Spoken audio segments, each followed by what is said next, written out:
Third law of Newton, जैसे हम third law of motion भी कहते हैं, जो कि सर आइजैक न्यूटन ने 17th सेंचुरी में पेश किया था। और इस लॉ के मुताबिक कुछ ये बात है कि अगर फर्ज करें कि एक बॉडी पर हम एक्शन करते हैं, यानी एक बॉडी अगर अपनी इस रेस्ट पोजीशन पे है, तो इसका जो एक्शन है वो क्या है जी, इसका वेट जो कि डाउनवर्ड एक्ट कर रहा है। और अब ये वेट जो है इसका वो डाउनवर्ड अर्थ पे एक्ट कर रहा है, जबकि अर्थ जो है इसको उतनी ही फोर्स के साथ ऊपर उठाए हुए है। और ये जो इसका रिएक्शन है वो कितना है जी, वो हम कहते हैं कि वो आर है, और जो कि इक्वल होता है बिल्कुल इसके वेट के। और इसकी यानी इन दोनों की डायरेक्शन एक दूसरे के ऑपोजिट होती है। तो हम ये कहते हैं कि न्यूटन ने बात की थी कि एक्शन और साथ ही जो हमारे पास रिएक्शन हो, अगर ये दोनों सेम होंगे तो बॉडी जो है वो अपनी उस यानी कि यहाँ पे अगर हम देखें तो ये अगर बॉडी जो है वो रेस्ट पोजीशन में सिर्फ इसी वजह से है कि इसमें एक्शन और रिएक्शन जो है वो सेम है। और इसी वजह से अगर हम उनकी मैग्नीट्यूड को देखें वो भी सेम है और डायरेक्शन अपोजिट है। और ये कि एक बॉडी अगर एक यानी ए बॉडी बी पे एक्शन कर रही है तो फिर बी बॉडी ए पर जो है वो रिएक्शन करती है, तब ये बात जो है वो होल्ड करती है। यानी इसकी एग्जांपल मैं ऐसे दे सकता हूँ कि ये ब्लॉक मुझे सिर्फ रेस्ट में इसलिए नजर आ रहा है कि इस पे नेट फोर्स जो है वो इस वक्त जीरो है। और अगर ये नेट फोर्स जीरो ना होती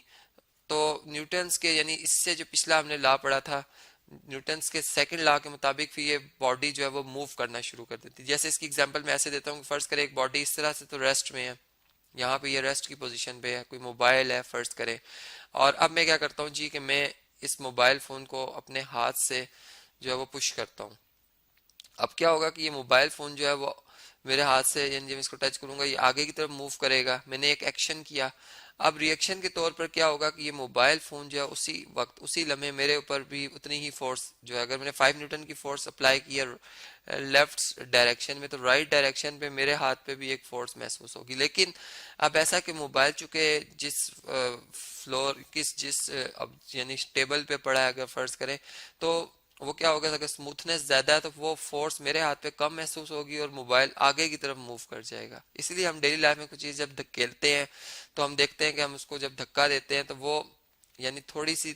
कुछ दाखलत के बाद वो बॉडी मूव करने शुरू कर देती है, जिसे हम इनर्शिया भी कहते हैं। तो बेसिकली वो इनर्शिया क्या है जी, वो इनर्शिया सिर्फ इसी वजह से उस बॉडी के मैस की वजह से। और ये बात तो हम जानते हैं कि अगर कोई बॉडी है,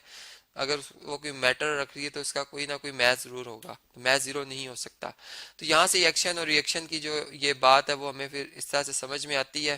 कि ये दोनों एक जैसी होती है, इनकी मैग्नीट्यूड सेम होती है लेकिन डायरेक्शन अपोजिट होती है। इसी बात को मैं इस तरह से भी समझा सकता हूँ जी कि एक बहुत मशहूर एग्जांपल है कि अगर एक वॉल हो, ठीक है, और इस तरह से कोई ऑब्जेक्ट इसके ऊपर फेंका जाए, अगर कोई पर्सन यहाँ से खड़े होकर कोई बॉल इसके ऊपर फेंकता है, अब क्या होगा कि ये बॉल जो है, फर्ज करिए ये बॉल है जी, जो कि जब इसके ऊपर इधर आकर हिट करती है तो ये एक एक्शन हुआ, यहाँ पर आकर इसने इस पे एक एक्शन किया। और अब इसके रिएक्शन में इस वॉल ने इसके ऊपर जो है उसी टाइम पर एक रिएक्शन करना, और वो रिएक्शन क्या होगा कि ये इसको उसी फोर्स से यानी कि ये 10 न्यूटन की फोर्स से इसको आकर हिट करती है, तो 10 न्यूटन ही की फोर्स ये दीवार जो है वापस इस बॉल पे लगाएगी और ये बॉल वापस इस पर्सन की तरफ मूव करेगी। और फिर यहाँ पर चूंकि मटेरियल भी मैटर करता है कि वो आखिर उतनी जितनी फोर्स हम इस पे अप्लाई करें कि आखिर उसका जो इनर्शिया है और वो तमाम बातें कि उसको इतना मोशन प्रोड्यूस करेगा या नहीं, तो वो तमाम अगर हम उस पर देखें तो वो एक अलग बात है। लेकिन जो नेट फोर्स का अमल दखल है कि अगर एक एक्शन में फोर्स आई है तो फिर रिएक्शन में भी उतनी फोर्स आएगी जो कि दूसरा ऑब्जेक्ट जो है वो उस पर लगाएगा। अब इसकी एग्जांपल ऐसे है कि फर्ज करें यहाँ से ये दीवार अगर स्पॉट इसको ना मिलती, यानी ये अगर कोई दीवार की जगह एक कोई फोम का टुकड़ा होता है, एक ब्लॉक होता, और ये एक बॉल जो कि मैस इसका कुछ मैस है, ये मैसिव चीज है, कुछ वेट रखती है, ये जब आकर इस ब्लॉक को हिट करती तो ये ब्लॉक जब रिएक्शन करता है इस पे, तो क्या होता है जी के रिएक्शन के लिए इसको सपोर्ट भी चाहिए। अब सपोर्ट नहीं है तो क्या होगा कि ये बॉल यानी इसको टच तो जरूर करेगा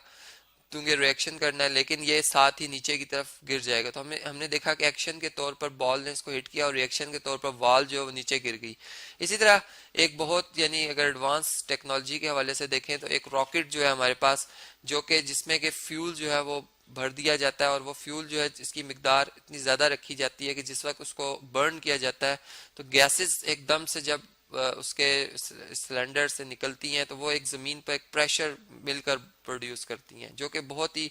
ज़्यादा वैल्यू होती है, कोई लाखों में न्यूटन्स के हवाले से। और फिर वो वैल्यू जो है, जब वो फोर्स अगर रिएक्शन के तौर पर नीचे एक्ट कर रही है तो रिएक्शन के तौर पर अर्थ उसके ऊपर एक रिएक्ट करती है, और वो पार्टिकल्स को वापस ऊपर की तरफ जब रिएक्ट करती है तो वही पार्टिकल्स जो मिलकर इस पूरे जो रॉकेट है उसको एक फोर्स प्रोवाइड करते, जो कि इसको इतनी एक इनफ ताकत एनर्जी दे देती है कि ये फिर जमीन की ग्रेविटी से बाहर स्पेस में पहुंच जाती है। तो ये एक हमने देखा एक्शन और रिएक्शन की एक एग्जांपल, जो कि हम इसमें हम देखते हैं कि दोनों इनकी मैग्नीट्यूड सेम भी होती है, लेकिन इनकी डायरेक्शन जो होती है वो एक दूसरे के ऑपोजिट होती है। इस तरह हमारे पास बेशुमार और भी एग्जांपल्स हैं जो कि इन्हीं बातों को, इन्हीं लॉज को, जो कि न्यूटन्स के थर्ड लॉ में स्टेटमेंट में बताए गए, इनको होल्ड करती हैं।